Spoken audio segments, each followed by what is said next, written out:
భగవద్బాంధవులందరికీ స్వాగతం సుస్వాగతం. గురువారం రోజు శ్రీ గురు దత్తాత్రేయుల వారి యొక్క ఆరాధన చాలా విశేషమైనది. గురుగ్రహం యొక్క అనుగ్రహాన్ని కలగాలంటే దత్తాత్రేయుల వారి ఆరాధన చాలా ముఖ్యమైనది. దత్తాత్రేయుని ఆరాధిస్తే గురుగ్రహం యొక్క అనుగ్రహంతో జీవితంలో అత్యున్నత స్థానానికి ఎదుగుతారు. ఈరోజు ఈ వీడియోలో శ్రీ గురు దత్తాత్రేయుల వారి అద్భుతమైన దత్తగాయత్రి మంత్రాన్ని పారాయణ చేద్దాం. ఈ దత్తగాయత్రి మంత్రాన్ని ఎవరైతే గురువారం రోజు శ్రీ గురు దత్తాత్రేయుల వారి ఆలయంలో కూర్చొని పారాయణ చేస్తే గురుగ్రహ అనుగ్రహంతో సర్వకార్యాలందు జయము మరియు సకల ఐశ్వర్య ప్రాప్తి కలుగుతుంది. ఓం దిగంబరాయ విద్మహే యోగేశ్వరాయ ధీమహి తన్నో దత్త ప్రచోదయాత్. ఓం దిగంబరాయ విద్మహే యోగేశ్వరాయ ధీమహి తన్నో దత్త ప్రచోదయాత్. ఓం దిగంబరాయ విద్మహే యోగేశ్వరాయ ధీమహి తన్నో దత్త ప్రచోదయాత్. ఓం దిగంబరాయ విద్మహే యోగేశ్వరాయ ధీమహి తన్నో దత్త ప్రచోదయాత్. ఓం దిగంబరాయ విద్మహే యోగేశ్వరాయ ధీమహి తన్నో దత్త ప్రచోదయాత్. ఓం దిగంబరాయ విద్మహే యోగేశ్వరాయ ధీమహి తన్నో దత్త ప్రచోదయాత్. ఓం దిగంబరాయ విద్మహే యోగేశ్వరాయ ధీమహి తన్నో దత్త ప్రచోదయాత్. ఓం దిగంబరాయ విద్మహే యోగేశ్వరాయ ధీమహి తన్నో దత్త ప్రచోదయాత్. ఓం దిగంబరాయ విద్మహే యోగేశ్వరాయ ధీమహి తన్నో దత్త ప్రచోదయాత్. ఓం దిగంబరాయ విద్మహే యోగేశ్వరాయ ధీమహి తన్నో దత్త ప్రచోదయాత్. ఓం దిగంబరాయ విద్మహే యోగేశ్వరాయ ధీమహి తన్నో దత్త ప్రచోదయాత్. ఓం దిగంబరాయ విద్మహే యోగేశ్వరాయ ధీమహి తన్నో దత్త ప్రచోదయాత్. ఓం దిగంబరాయ విద్మహే యోగేశ్వరాయ ధీమహి తన్నో దత్త ప్రచోదయాత్. ఓం దిగంబరాయ విద్మహే యోగేశ్వరాయ ధీమహి తన్నో దత్త ప్రచోదయాత్. ఓం దిగంబరాయ విద్మహే యోగేశ్వరాయ ధీమహి తన్నో దత్త ప్రచోదయాత్.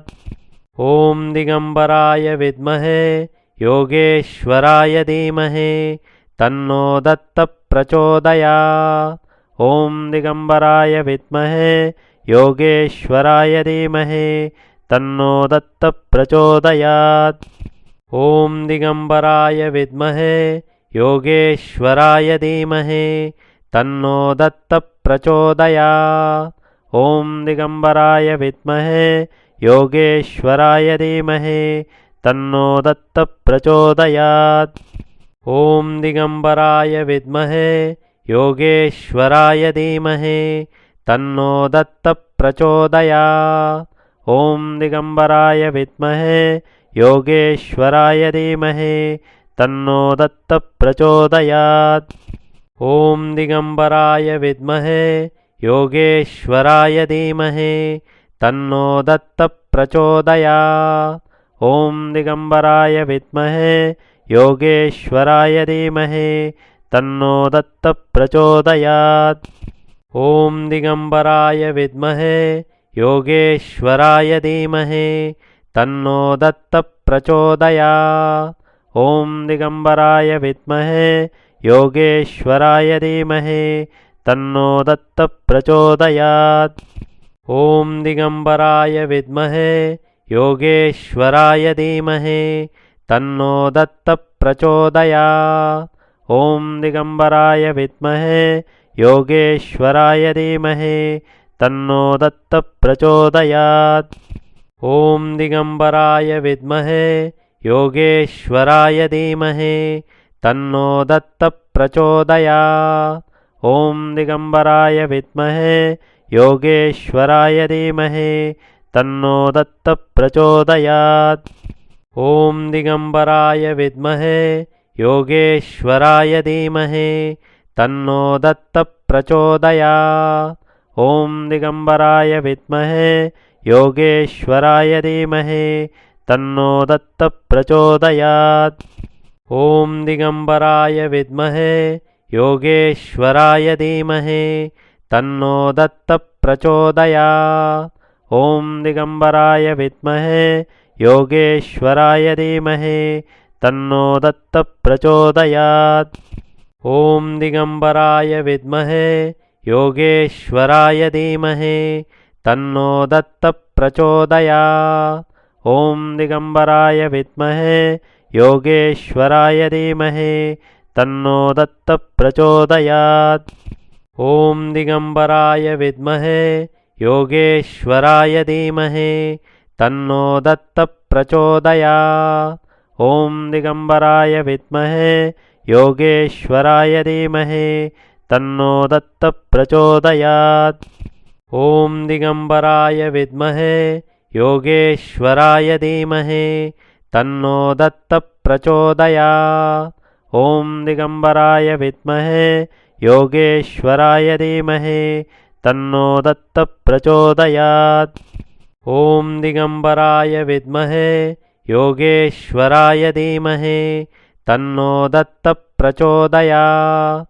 ॐ दिगम्बराय विद्महे योगेश्वराय धीमहि तन्नो दत्तः प्रचोदयात्।